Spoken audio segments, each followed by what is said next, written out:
하나님 아버지 은혜와 예수 그리스도의 평안이 여러분 가정과 직장에 넘치기를 간절히 축원합니다. 오늘 본문 5장 1절부터 20절까지를 간단하게 요약하면 예수님께서 귀신을 쫓아내셨다. 어떤 더러운 귀신 들린 사람이 있었는데 그 사람을 치유해 주셨다. 그렇게 짧게 요약이 가능합니다. 오늘 본문을 보는 포인트를 지난 주일에 두 가지를 말씀을 드렸었는데요. 이 첫 번째 포인트는 여러분들의 시선을 넓혀야 된다 그랬습니다. 지금 이 사건이 일어나는 장소가 어디죠? 1절에 보니까 갈릴리 호수 건너편 거라사인의 지방입니다. 이 지방에는 주로 누가 살고 있습니까? 이방인들이 살고 있었다 그랬죠. 예수님께서 이방인의 땅에 왜 들어가신 것이죠? 하나님 나라의 복음을 전하기 위해서 들어간 겁니다. 그렇다면 예수님께서 하나님 나라의 복음을 증거하기 위하여 이방인의 땅으로 들어가신 의미는 뭐냐? 무엇일까요? 하나님 나라의 복음은 이방인들에게도 증거되어야 합니다. 복음이라는 것은 유대인의 전유물이 아니에요. 모든 민족 또 모든 땅끝까지 예수님의 복음과 말씀이 증거되어져야 되는 거거든요. 그러므로 예수님이 이방인 땅으로 지금 들어가고 있다는 사실은 아주 의미가 깊은 것이죠. 우리 역시 마찬가지입니다. 우리끼리 예배드리고 즐거워하고 기뻐하는 것이 아니라 믿지 않는 사람들에게도 하나님 나라가 선포되어서 그들도 다 하나님 품으로 돌아오면 얼마나 좋겠습니까? 두 번째 포인트는 무엇이 중요한가라는 것입니다. 돈이 중요합니까? 영혼이 중요합니까? 당연히 영혼이 중요하죠. 물론 지금 예수님께서 귀신 들린 사람을 치유하실 때 2,000마리가 되는 돼지떼가 손실을 입기는 했어요. 예수님께서 직접 그렇게 하신 건 아니지만 결과적으로 봤을 때는 그렇게 되었죠. 근데 많은 사람들은 이것에 대해서 어떻게 반응을 했습니까? 자, 17절 보니까 그들이 예수께 그 지방에서 떠나시기를 간구하더라 그랬죠. 지금 예수님과 함께 더 있다가는 더 큰 손실이 임할 수 있는 거예요. 그러니까 예수님 빨리 가셔야 되겠네. 이렇게 생각을 한 거죠. 사랑하는 여러분, 영혼보다 더 소중한 게 있습니까? 영혼보다 더 소중한 건 없어요. 여러분이 어떠한 재산을 가지고 있고 어떠한 명예가 있고 어떠한 권세가 있든지 그 영혼하고는 바꾸지 않는 거예요. 지금 예수님께서 거라사인의 지방에 들어가신 것은 그들을 해치려고 들어간 게 아니고 그들의 영혼을 살리기 위해서 들어간 거예요. 그렇다면 그 사람들은 달리 생각해야 되는 것입니다. 오히려 이걸 기회로 생각해야 되는 거예요. 이 귀신 들린 사람이 영혼이 고침받는 걸 보니까 우리의 영혼도 고침받을 수 있겠구나. 비록 재산의 손실은 있었지만 우리의 영혼을 좀 고침받아야 되겠다. 그런 기회로 삼았어야 되는 거죠. 근데 오히려 이 사람들은 영혼보다는 자신의 재산의 손실이 훨씬 더 크게 보인 겁니다. 그래서 예수님이 떠나기를 간구하고 있는 거죠. 사랑하는 여러분, 무엇보다 우리의 영혼을 지키는 게 매우 중요해요. 다른 모든 것들을 다 잃어버리더라도 세상에 있는 모든 것들을 다 합쳐도 여러분의 한 명의 영혼과는 못 바꾸는 거예요. 그만큼 영혼의 가치가 소중한 겁니다. 여러분의 영혼을 잘 지킬 수 있기를 바랍니다. 오늘 역시 두 개의 포인트를 더 말씀을 드릴 겁니다. 지난주 첫째, 둘째, 오늘은 세 번째, 네 번째 포인트를 말씀드릴 겁니다. 세 번째 포인트는 무엇이냐면 귀신을 쫓는다는 것의 의미가 무엇인가라는 겁니다. 예수님이 거라사인의 지방에 들어가셨을 때 가장 먼저 하신 일은 귀신을 내쫓는 것이었죠. 이 귀신을 내쫓는다는 것은 곧 하나님의 나라와 아주 밀접하게 연관이 있습니다. 이 마가복음 4장에 보면 하나님 나라의 비유를 네 가지로 들어서 말씀을 하거든요. 그리고 나서 그 즉시 그 뒤에 보면 네 개의 예수님의 기적 기사가 등장합니다. 그러니까 마가는 이렇게 일부러 배열을 한 것 같아요. 왜냐하면 하나님 나라와 예수님의 기적이 아주 밀접하게 연관이 되어 있다는 것을 이 배열상으로 보여주고 있는 거죠. 이 첫 번째 기적은 4장 35절 이하에 보니까 큰 풍랑을 잠잠하게 하는 기적이었죠. 이 두 번째 기적은 오늘 5장 1절부터 20절까지 귀신을 내쫓는 기적이에요. 세 번째 기적은요. 네 번째 기적은요. 그건 5장 21절 이하에 한꺼번에 나오는데요. 야이로의 딸을 고쳐주는 기적. 그리고 네 번째 기적 또 하나가 있었죠. 혈루증 앓는 여인을 고쳐준 기적. 이렇게 해서 하나님의 나라가 쭉 네 가지로 비유로 선포가 된 이후에 네 개의 예수님의 기적이 따라 나오고 있다는 거예요. 그러니까 이것은 밀접한 연관이 있는 것이죠. 자, 첫 번째 기적을 봤을 때 예수님께서 하나님 나라의 비유를 다 들려주셨잖아요. 그들이 그 하나님 나라의 비유의 말씀으로 충만해졌으면 큰 풍랑을 만났다 할지라도 너희들은 그 풍랑을 예수 그리스도를 믿는 믿음으로 이겨낼 수 있다라고 우리에게 가르쳐주고 있는 거죠. 이 부분은 이미 우리가 봤으니까요. 자, 5장 1절부터 20절 두 번째 기적은 귀신을 축사하고 쫓아내는 그런 기적입니다. 이것이 우리에게 보여주는 바는 무엇입니까? 귀신이 쫓겨나가고 하나님 나라가 우리에게 당도했습니다. 그걸 보여주고 있는 거죠. 자, 한번 실례를 한번 볼게요. 예를 성경을 통해서 보겠습니다. 마가복음 1장으로 갑니다. 마가복음 1장 14절 15절 12절 13절 먼저 보겠습니다.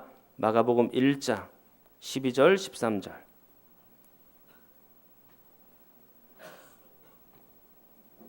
자, 12절 13절 보시면 성령이 곧 예수를 광야로 몰아내신지라 광야에서 40일을 계시면서 사탄에게 시험을 받으시며 들짐승과 함께 계시니 천사들이 수종들더라 그랬습니다. 예수님께서 공생애를 막 시작하려고 하는 시점이에요. 하나님의 일들을 본격적으로 감당한 시점이 바로 공생애라고 얘기를 하는데 그 시작하는 시점에서 예수님은 광야로 나가서서 40일 동안 금식 기도를 하고 계시는 중입니다. 그런데 예수님을 시험하는 자가 등장하죠. 누가 시험하고 있나요? 사탄이 시험하고 있죠. 사탄은 귀신의 우두머리입니다. 이 귀신이 사단이 예수님을 시험하는데 예수님은 이들과 함께 영적 전쟁을 수행하고 계시는 중이죠. 거룩한 전쟁. 이것을 우리는 성전이라고 표현합니다. 그래서 예수님이 거룩한 전쟁을 이 귀신들과 함께 맞서 싸우고 계시는 중이세요. 그렇게 하고 나서 바로 뒤에 그 직후에 어떤 기사가 나오냐면 하나님 나라 기사가 나옵니다.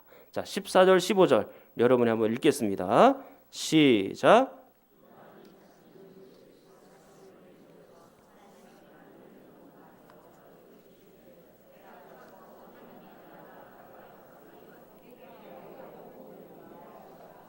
아멘. 자, 잘 보십시오. 지금 바로 12절 13절에 사단의 나라가 예수 그리스도에 의하여 거룩한 전쟁이 이루어지고 있고 그리고 사실은 예수님은 그 사단과의 전쟁에서 승리하셨습니다. 그리고 나서 바로 14절 15절에 뭐가 등장합니까? 하나님 나라가 선포되고 있잖아요. 그러니까 오늘 본문 5장 1절부터 20절 말씀에 있는 것도 역시 동일한 것입니다. 귀신이 물러가면 하나님의 나라가 확장되는 것이죠. 귀신의 영역은 줄고 하나님 나라의 영역은 점점 늘어가는 겁니다. 그걸 우리에게 지금 보여주고 계신다라는 것이죠. 여러분 귀신이 하는 일을 한번 잘 보십시오. 다시 5장 3절로 돌아올게요. 5장 3절. 광인이 지금 어디에 거처하고 있죠? 무덤 사이에 거처하고 있어요. 여러분 정상적인 사람이라면 무덤에 살지 않죠. 자, 그리고 5장 5절을 보십시오. 밤낮 무덤 사이에서나 산에서나 늘 소리 지르며 돌로 자기의 몸을 해치고 있었더라 그랬습니다. 귀신은 멀쩡한 사람도 이렇게 광인으로 만들어 놓는 거예요. 그리고 5장 13절 말씀에 의하면 이 귀신들이 돼지떼를 조종하여 바닷가로 들어가 이 돼지떼들을 몰살시킵니다. 그러니까 사단의 특징은 뭐냐면 파괴적이에요. 영혼을 파괴하는 것입니다. 심지어 예수 믿는 사람들까지라도 그 영혼을 파괴하기 위하여 지금도 강력하게 일하고 있는 중이죠. 여러분 혹시 그 점집이나 이런 데를 가보셨는지는 모르겠어요. 안 가셔야 됩니다. 근데 점집 들어가면 이 무당 같은 경우에 강신무가 있습니다. 강신무. 강신무라는 것은 진짜 귀신이 들려서 점치는 사람을 강신무라 그래요. 근데 그런 사람들은 정말 잘 맞춰요. 딱 들어오면 바로 반말하죠. 뭐라고 얘기합니까? 조심해야 돼. 삼재가 꼈어. 당신 남편 말이야. 이거 지금 삼재 고치려면 부적 써야 돼. 하나는 남편 베개 밑에 넣고 하나는 남편 팬티에 넣어. 남편 모르게 해야 돼. 딱 그렇게 얘기하죠. 그럼 그 분위기에 압도돼가지고 이거 진짜인가 보다 싶어가지고 막 그대로 지금 행동하죠. 막 이거 어떻게 해야 됩니까? 벌벌 떨면서. 강신무니까 잘 맞춘단 말이에요. 그런데 잘 생각해 보십시오. 그 귀신이 우리의 영혼을 걱정하면서 그렇게 하는 거예요? 그게 아니에요. 귀신을 점점 의지하게 만들고 사단을 점점 의지하게 만들어서 결국에는 그 영혼을 죽음으로 빠뜨리기 위하여 그렇게 하는 겁니다. 귀신이 결코 우리를 위해서 그런 게 아니에요. 우리의 영혼을 자꾸 올무로 메어서 자기가 조종하고 싶은 대로 조종하기 위하여 그렇게 하고 있는 것이죠. 그렇기 때문에 이 귀신을 표현할 때 성경에서 더러운 귀신이라고 자주자주 표현했어요. 그냥 귀신이라고 표현하면 되잖아요. 근데 그렇게 하지 않고 더러운 귀신이라고 자주 얘기했습니다. 성경을 한번 찾아보니까요. 마가복음에서만 찾아봤어요. 마가복음 1장 23절에도 더러운 귀신, 1장 26절에도 더러운 귀신, 1장 27절에도 더러운 귀신, 3장 11절에도 더러운 귀신, 3장 30절에도 더러운 귀신, 그리고 오늘 본문에서도 더러운 귀신이 반복됩니다. 5장 2절을 보십시오. 배에서 나오심에 곧 더러운 귀신 들린 사람이, 그렇게 표현되어 있죠. 그리고 5장 8절, 이는 예수께서 이미 그에게 이르시기를 더러운 귀신아 그랬습니다. 5장 13절 허락하신데 더러운 귀신들이 나와서 라고 표현되어 있죠. 귀신을 표현할 때 계속해서 더럽다는 말이 표현되어 있습니다. 이것은 그들의 영혼이 파괴적이다라는 것을 알 수 있는 거죠. 그 영도 파괴적이지만 동시에 사람들의 영혼들도 파괴적으로 바꿔놓을 수 있는 거예요. 사람들의 영혼을 죽이는 그런 역할들을 사실은 귀신이 하고 있다라는 점이죠. 그러나 안심하십시오. 예수 그리스도께서 여러분들을 살리신 줄 믿습니다. 예수님의 영이 여러분들에게 오셔서 여러분들의 영을 살린 거예요. 우리의 영혼이 귀신과 사단에게 점령되어 있을 때 예수께서 오셔서 그 귀신들을 쫓아내시고 하나님 나라를 우리 가운데 심어두셨다라는 점입니다. 우리의 과거를 한번 잘 돌아보십시오. 우리의 정욕대로, 우리의 뜻대로, 우리의 생각대로 죄를 지으면서도 그게 죄인지도 모르고 그렇게 내 맘대로 살아왔었단 말이에요. 다 그게 귀신에 점령당해서, 사단에게 점령당해서 그렇게 살고 있었던 겁니다. 그러나 예수 그리스도께서 이 귀신들을 몰아내고 우리 가운데 하나님 나라를 심어주신 것이죠. 이 귀신들은 지금도 활동하면서 우리를 낭망시키고 절망시키려고 해요. 어려운 환경들을 조성하고 그리고 어려운 일들을 우리에게 막 보여주면서 우리를 낭만 가운데로 이끌어갑니다. 교회 나가서 뭐하나, 구역 예배 드려서 뭐하나, 이런 생각들을 사단이 자꾸 가지게 하는 거죠. 그러나 그때 우리는 영적인 민감함이 좀 있어야 돼요. 아, 이게 사단이 나에게 장난치는구나. 귀신이 나를 지금 유혹하고 있구나. 그렇게 생각하고 빨리 돌이켜서 그리스도 앞으로 와야 되는 거죠. 하나님께서 우리에게 어떻게 하셨는지, 그리스도께서 어떻게 우리에게 하셨는지를 깊이 생각하면서 다시 하나님께로 돌아와야 된다라는 얘기입니다. 사랑하는 여러분, 그냥 사단이 여러분들의 마음을 점령하도록 놔두지 마십시오. 오늘 이 19절 말씀에 보니까 이렇게 돼 있어요. 예수님은 이미 나에게 큰 일을 행하셨다라고 돼 있습니다. 더러운 귀신들에 의하여 붙잡혀 있던 내 영혼에 귀신을 쫓아낸 큰 일을 예수님이 우리에게 하신 것이죠. 그러므로 우리는 큰일 할 사람들이에요. 예수님은 우리를 위하여 크신 계획을 갖고 있단 말이에요. 그렇기 때문에 사단 때문에 움츠러들지 말아야 되는 겁니다. 여러분, 큰일 할 사람들은 작은 일 때문에 낭망하지 않습니다. 큰일 할 사람들은 그 조그마한 일들이 나에게 닥쳤다 그래서 그것 때문에 뒤로 물러나지 않습니다. 큰일 할 사람들은 마음이 조금 상했다고 해서 우리의 신앙이 완전히 바닥으로 내려가지는 않아요. 큰일 할 사람들은 조그마한 난관이 있다 그래서 그것 때문에 울고불고 하지 않습니다. 여러분, 뭐 때문에 우십니까? 우리가 울 때 내가 불쌍해서 우는 것이 아니에요. 우리는 하나님의 말씀을 듣고 말씀의 은혜 받고 울고, 그리고 하나님의 능력을 받고 그 은혜 감사해서 울고, 그렇게 울어야죠. 여러분, 우리에게 돈이 좀 없지만 우리 영혼이 불쌍합니까? 예수님이 계신데 왜 불쌍해요? 자기 자신을 왜 치근하게 생각하면서 혼자 울어요? 우리는 돈만 없을 뿐이지 우리의 영혼 안에는 예수님이 가득 차 있잖아요.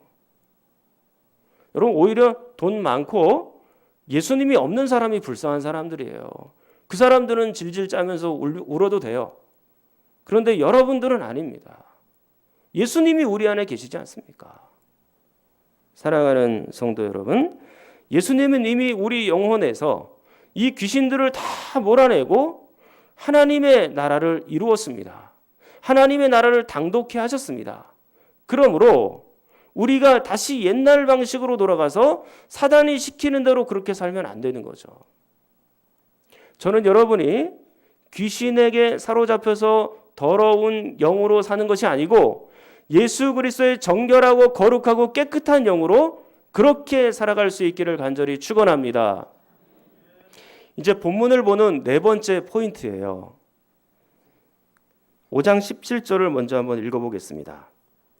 그들이 예수께 그 지방에서 떠나시기를 간구하더라 그랬죠. 거라사인의 지방에 사는 사람들은 예수님이 떠나기를 간구했습니다. 아까도 말씀드린 것처럼 재산에 손실이 있었으니까요. 그런데 5장 18절을 보십시오. 자, 18절은 여러분이 읽습니다. 시작.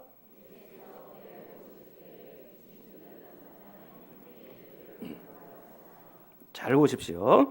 세상 사람들은 예수님이 떠나기를 간구하였지만 귀신 들렸다 고침받은 사람은 예수님과 함께 있기를 원하잖아요. 예수님을 체험하고 예수님을 경험한 사람은 예수님과 함께 있고 싶어요. 이게 좋은 땅의 모습인 거죠. 우리가 마가복음 4장에서 이미 하나님 나라의 비유를 다 들어서 보았지만 길가에 뿌려진 씨처럼, 그리고 돌짝밭에 뿌려진 씨처럼, 그리고 가시나무 떨기에 뿌려진 씨처럼 그 사람들은 예수님을 다 떠나가는 거예요. 그러나 좋은 땅에 심겨진 사람들은 어떻게 해요? 예수님과 함께 있기를 원하는 거예요. 예수님과 함께 있으면서 큰 열매를 맺어가는 것입니다. 이게 예수님을 체험한 사람들의 모습이죠. 이렇게 귀신 들렸던 사람이 고침받고 예수님과 함께 있기를 원했지만 예수님은 의외의 대답을 해요. 어떻게 대답하십니까? 자, 19절 한번 보겠습니다. 자, 19절에 뭐라고 되어 있습니까? 허락하지 않으셨다라고 되어 있죠. 우리 같으면 이렇게 고침받고 예수님을 쫓아간다 그러니까 그래, 나하고 같이 하자, 이렇게 할 것 같은데 허락하지 않으셨어요. 왜 그랬을까요? 자, 19절 전체를 한번 다 읽어볼게요. 이제는 자, 19절 시작.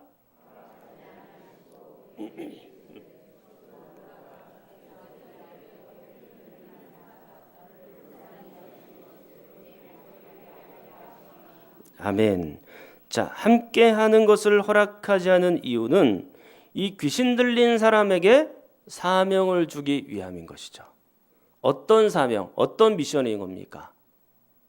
너의 집으로 가서 예수님께서 얼마나 불쌍히 여기셨는지를 사람들에게, 특별히 가족들에게 어떻게 하라고요? 알리라, 그렇게 되어 있습니다. 이걸 좀 부연해서 설명을 드리면, 이제 너는 귀신이 들렸었으나 그러나 예수 그리스도께서 너를 불쌍히 여기셔서 귀신들을 몰아내고 너희 안에 하나님 나라를 이루었으니 네가 가서 가족에게 알리라 라고 그렇게 예수님이 우리에게 명령하고 계신다라는 사실입니다. 자, 여기가 네 번째 포인트예요.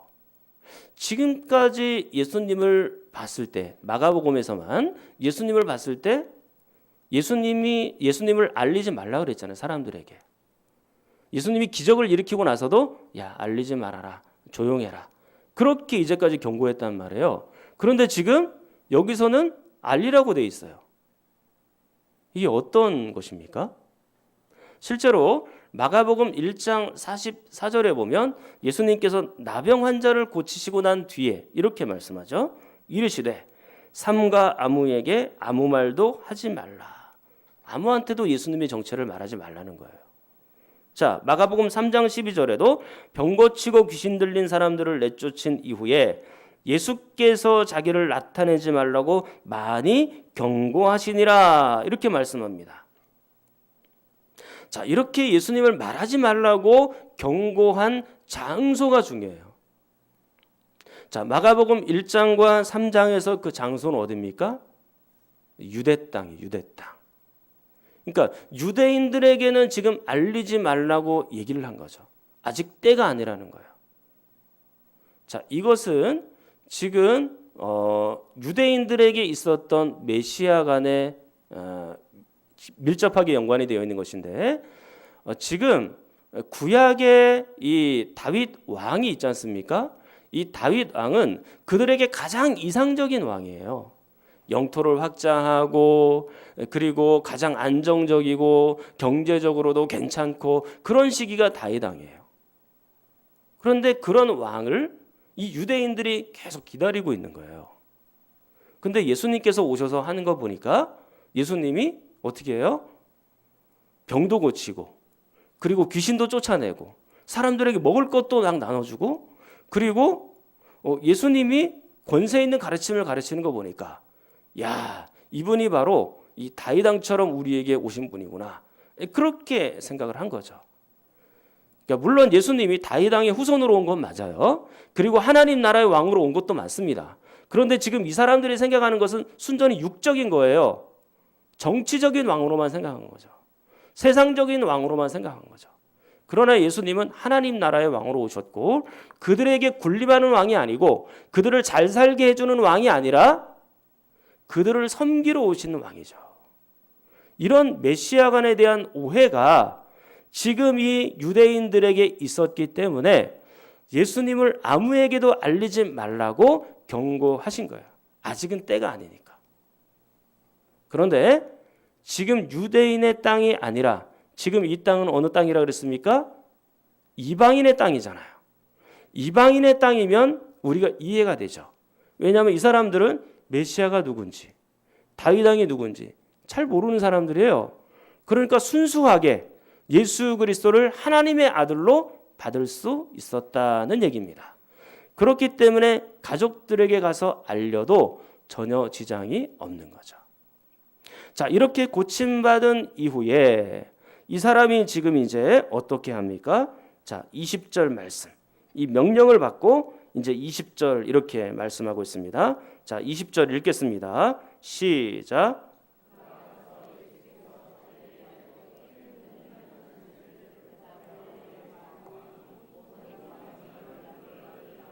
아멘. 자, 자기 가족들뿐만 아니라 데가볼리 지역, 즉 거라사가 포함된 지역에서 또 그 이방 땅에서 열심히 예수님이 누구신지 그리고 하나님 나라가 무엇인지를 전파하고 또 소개하는 그런 일들을 지금 이 거라사 광인이 하고 있다라는 얘기입니다. 사랑하는 성도 여러분, 그 예수님의 극률하심과 그 나를 사랑하신 그 내용, 그것을 우리도 다른 사람들에게 증거하고 전파할 수 있어야 되는 겁니다. 우리가 예수님으로부터 이 귀신이 쫓겨 나가는 것들을 경험하였고 예수님을 우리 가운데 모셨다면, 예수님을 은혜 가운데 체험한 사람들은 예수님과 함께 있고도 싶지만 예수님을 전하는 사람이 되는 겁니다. 그래서 예수 그리스도를 많은 사람들에게 내가 어떻게 구원받았는지, 내가 어떻게 사랑을 입게 되었는지 그 말씀들을 다른 사람들에게 자연스럽게 전하게 되는 거예요. 자연스럽게 예수 그리스도의 십자가와 사랑을 전하게 되는 겁니다.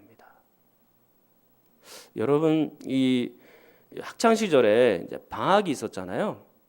그 방학 마지막 날에는 뭘 하셨나요, 주로?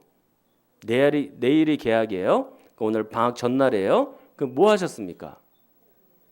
숙제했죠. 특별히 일기 30일치 한꺼번에 쓰셨죠. 그 일기 쓴다고 얼마나 고생하셨습니까? 그리고 다음날 학교 와서 친구들한테 날씨 같은 거 막 물어보고 그랬잖아요. 복음을 전한다는 것은 숙제처럼 이렇게 하는 게 아니에요. 복음은 내 속에서 자연스럽게 전해지는 거예요. 예수로 충만하면 복음이 전해집니다. 내가 왜 예수님을 잘 못 증거하는지 아십니까? 예수로 충만하지 않기 때문이에요.